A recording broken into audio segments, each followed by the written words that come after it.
बिस्मिल्लाहिर्रहमानिर्रहीम। अस्सलाम वालेकुम। इहदिन सिरातल मुस्तक़ीम। हसास माण्हू जेके हूंदा आहिनि उहे हमेशह न फ़क़ति पंहिंजी फितरत खे सम्झंदा आहिनि पर साम्हूं वारे हर माण्हूअ खे आसानी सां सम्झी वेंदा आहिनि ऐं उन सां उन मिज़ाज जे मुताबिक़ कचहरी कंदा आहिनि, उन जे मिज़ाज जे मुताबिक़ ॻाल्हाईंदा आहिनि, हुनजी सोच जे मुताबिक़ हलंदा आहिनि ऐं चाहींदा आहिनि त मां बि कंहिंखे नुक़सानु न पहुचायां, न ज़िबानी न अमल सां, न ई वरी ॿियो को मूंखे नुक़सानु पहुचाए, न ज़िबानी न अमल सां। छो जो हसास माण्हू लफ़्ज़नि खे वधीक कैच कंदा आहिनि, पकड़ींदा आहिनि ऐं हू आसानीअ सां तव्हांखे उहा शइ सम्झाए वेंदा आहिनि ऐं हू आसानी सां उहा शइ सम्झी वेंदा आहिनि जेका तव्हां उन्हनि खे ॿुधाइणु चाहींदा आहियो। आमतौर ते इहो चयो वेंदो आहे त जेको माण्हू वधीक हसास आहे उहो वधीक नुक़सान में आहे, परेशान रहंदो आहे या हू ज़िंदगीअ जा जेके कारोबार या कम आहिनि उन में कॾहिं बि कामयाबु न आहे थींदो।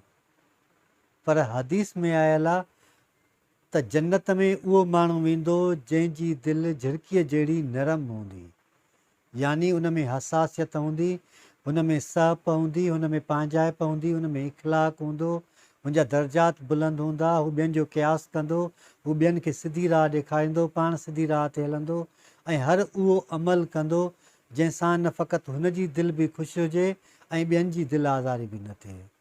दुनिया में घटिया ऐं ख़राबु कमु उहो आहे त को बि माण्हू पंहिंजे मफ़ाद जे ख़ातिर कंहिं ॿिए जी दिलि आज़ारी करे ऐं जेको माण्हू ॼाणी बुझी सम्झंदे कंहिंजी दिलि आज़ारी करे थो त उहो ईअं सम्झे त हू पंहिंजे लाइ अहिड़ी खॾ खोटे रहियो आहे जंहिं में हू हिकिड़े ॾींहुं पाण किरंदो, छो जो हू पाण महसूसु करे थो त को न को माण्हू अहिड़ो ज़रूरु ईंदो जेको हुन खे उन जी खॾ में उछलींदो।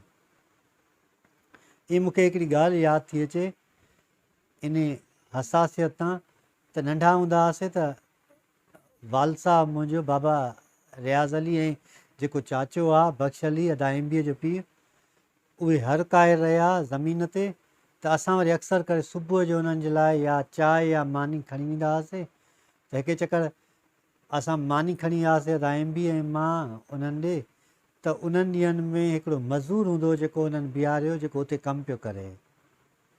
त जंहिं वक़्तु जो हू मानी खाई रहिया, मानी खाई बसि कयनि त उन मज़दूर ॾाढियां ओघराई ॾेई चयो शुक्र अल्हम्दुलिल्लाह। छो जो मानी खाइण खां पोइ शुक्र अदा करणु एॾो भलो हूंदो आहे जो अलाह ताला खे पसंदि आहे। त उते मुंहिंजे वाल साहब बाबा हुनखे चयो त शुक्र अदा करणु तमामु बहितरीनु आहे, पर न जेकॾहिं इन शुक्र में जॾहिं तव्हां असां मानी पिया खाऊं त भरिसां इहो जेको मज़दूर कमु थो करे पियो, अगरि उन मज़दूर खे सॾु करे ऐं गॾु खाराइजे हा ऐं ख़्यालु कयो वञे त पाड़े में को बुखियो नथो रहे त उहो शुक्रानो वधीक मज़बूत हूंदो आहे।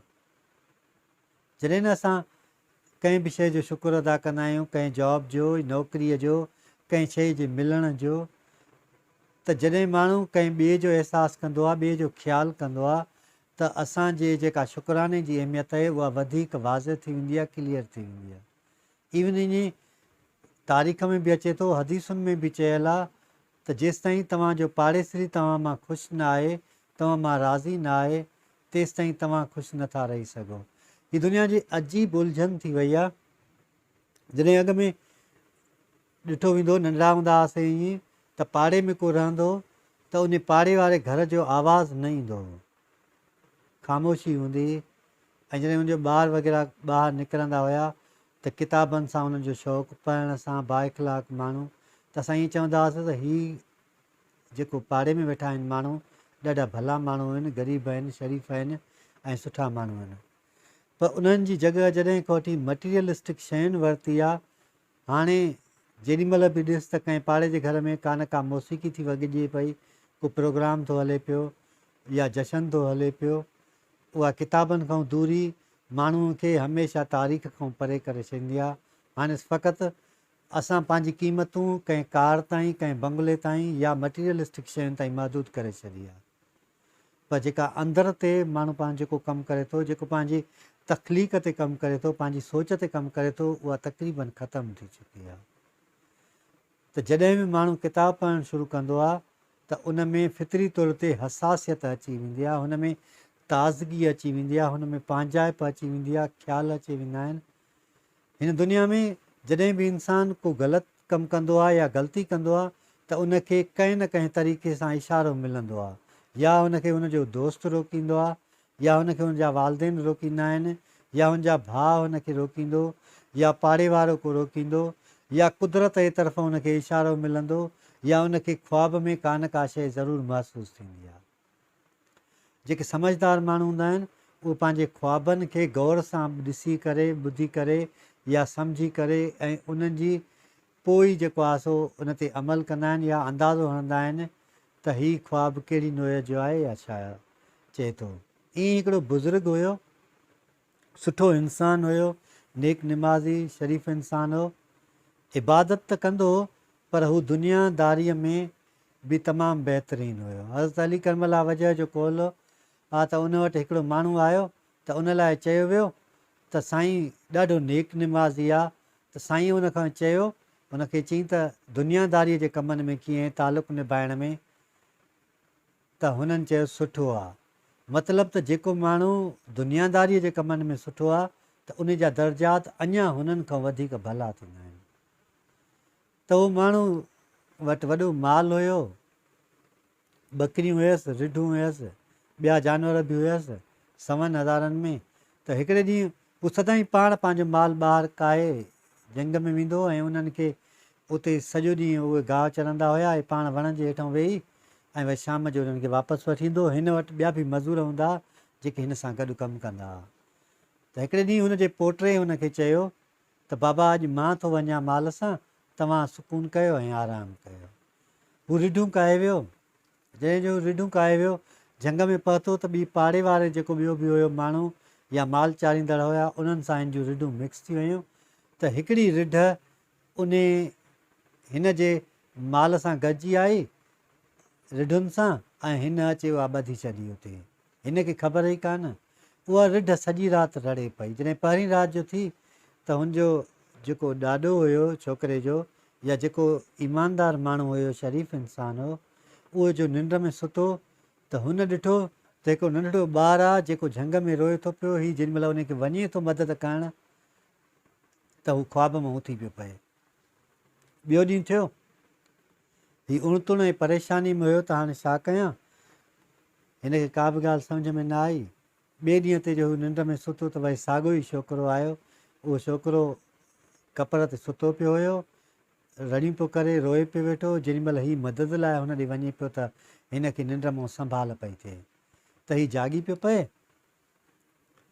टीं राति जो थी त हिन साॻियो ई ख़्वाबु ॾिठो त सुबुह जो हिन अचे पंहिंजी वाड़ में जो आयो, जेका माल जी वाड़ हुई, त उन मां रिढूं कढण जो लॻो त हिनखे उहा रिढ न ई लॻी।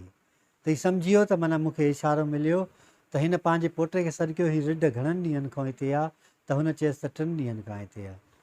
त हीउ सम्झी वियो ओॾी महिल ॻाल्हि खे, ऐं उहा रिढ चई त वञी हिन फलाणे मालिक खे ॾेई आहे। त असांखे कुदरती तौर ते इशारा मिलंदा आहिनि त असां कहिड़े तरीक़े सां शुक्र अदा कयूं था, कहिड़े तरीक़े सां हसासियत आणीनि था। नंढे हूंदे मींहुं वसंदो हो त अहिड़ो कमु कंदा हुआसीं त खारो या तगारी वग़ैरह खणी ऐं उनखे काठीअ ते बीहारे रसो ॿधी ऐं उनजे हेठां असां अन्न जा दाणा कुझु रखी, ऐं जंहिंमहिल झिरकियूं खाइण ईंदियूं हुते या ॿिया पखी, त असां हुनखे काठीअ खे छिकींदा हुआसीं तगारी, या उहो खारो हुन ते किरी पवंदो, झिरकी पकिड़िजी पवंदी। त पोइ इहे असांजा वॾा जेके बाबो या ॾाॾा हुयो, उहे असांखे रोकींदा हुआ इन कम खां, या असांजी ॾाॾी। त इहे शयूं माण्हूअ खे नंढपण में तरबियत में बि माण्हूअ खे मिलंदियूं आहिनि त उहे कंहिं बि शइ ते ज़ुल्म ज़्याती या उन सां नाइंसाफ़ी करणु हद खां वधीक ग़लति हूंदी आहे। तव्हां छा बि कयो, फितरी तौर ते इंसान खे हसासियत मिलंदी आहे। तव्हां कोशिशि करण सां को बि हसास न थींदो आहे। छो जो मां काल्ह किताब पियो पढ़ां वेठो त उन किताब में लिखियलु हो त अल्बर्ट आइंस्टाइन, टॉलस्टॉय, दोस्तोविस्की या ॿिया जेके बि लेखक साइंसदान थिया आहिनि, न्यूटन आहे, इहे वधि में वधि हसास माण्हू हूंदा हुआ। एॾा सोच वारा, एॾा सम्झ वारा, जो उन्हनि खे ख़बर ई थोरी बि का ॻाल्हि थींदी कंहिं इंसान ज़ात ते त हू सम्झी वेंदा त इहा शइ उहा ग़लति थी थिए पई।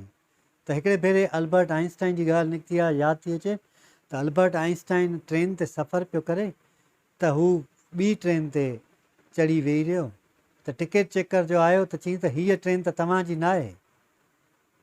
टिकट जो चेक करे त उहा टिकट ॿी हुई। त हिन खे अल्बर्ट आइंस्टाइन खे सुञाणनि पिया उते तंहिं दौर में मशहूरु थी चुको हुयो त चई त हीअ टिकट त ग़लति आहे तव्हांजी। त अल्बर्ट आइंस्टाइन चयो त मूंखे उहो टी जेको हुते टिकट कलेक्टर हुयो उहो हलियो वियो। उन खां पोइ मूंखे परेशानी थियणु लॻी त मां वञा काॾे थो, यानी उन खां विसरी वियो त मां वञा काॾे थो ऐं कहिड़े पासे ॾे सफ़रु करे रहियो आहियां। त इहे माण्हू पंहिंजी दुनिया में मगन हूंदा आहिनि, गुम हूंदा आहिनि। अक्सर करे जॾहिं न शाइरी लिखंदो आहियां या कंहिं सोच में वेठो हूंदो आहियां त मुंहिंजो हिकिड़ो दोस्त आहे, उहो जंहिं महिल शाइरी लिखण जी कोशिशि कंदो आहियां, लिखंदो आहियां, चुप हूंदो आहियां त ख़ामोश आहियो या भोग कंदो आहे या मज़ाक़ कंदो आहे या खड़को थींदो आहे त उहा शाइरी मूंखां विसरी वेंदी आहे सॼी। या को लिखणु नावल वग़ैरह लिखणु शुरू कंदो आहियां त हिकिड़ी माण्हू मुकमल तौर ते हिकु ॿी दुनिया में हलियो वेंदो आहे, तख़लीक़ात जी दुनिया में वेंदो आहे, तख़लीक़ जी दुनिया में वेंदो आहे ऐं क्रिएटिविटीअ में वेंदो आहे। त इहे माण्हू हमेशह अकेला ई हलंदा आहिनि पिया। त उहो उस्ताद बुखारी तव्हां ॿुधो हूंदो, मशहूरु शाइर सिंधी, त उन पंहिंजे शागिर्दनि खे चई छॾियो त जॾहिं बि मां घिटीअ मां गुज़रां त मूंखे सलाम न कंदा कयो, छो जो हू हुनजी तख़लीक़ में खलल पवंदो हुयो। हू सोचींदो ऐं गुज़रंदो पंधु कंदो वेंदो त हुनजा जेके बि शागिर्द हुआ उहे हुनखे सलाम न कंदा हुआ, हुनजो मनउ थियलु हुई। यानी हू पंहिंजी दुनिया में मगन हूंदा आहिनि, पंहिंजी दुनिया सोच में हूंदा आहिनि ऐं नई शइ तख़लीक़ कंदा रहंदा आहिनि। ॾाढा हसास माण्हू हूंदा आहिनि, ॾाढा सेंसिटिव माण्हू हूंदा आहिनि। उन्हनि खे ॿियनि जो अहसासु हूंदो आहे, ॿियनि जो क़यास हूंदो आहे, हू ॿियनि जी दिलनि जूं ॻाल्हियूं सम्झंदा आहिनि, हू ॿियनि जी हालति सम्झंदा आहिनि, ॿियनि जी पोज़ीशन सम्झी करे ऐं उन बुनियाद ते ई हू ॻाल्हाईंदा आहिनि। ऐं रुखनो विझंदड़ माण्हू त हर जॻह ते मौजूदु हूंदा आहिनि, पर हू उन्हनि जी परवाह खां बग़ैर ई पंहिंजो कमु लाॻीतो रखंदा आहिनि। तंहिंजे करे थी सघे त पथर दिलि खां वधीक हसासियत जे तरफ़ वधो त जीअं तव्हांजी ज़िंदगी आसान थी सघे। अलाह साईं असां सभिनी खे सिधो रस्तो ॾेखारे ऐं सिधे रस्ते ते हलण जी तौफ़ीक़ अता फ़रमाए।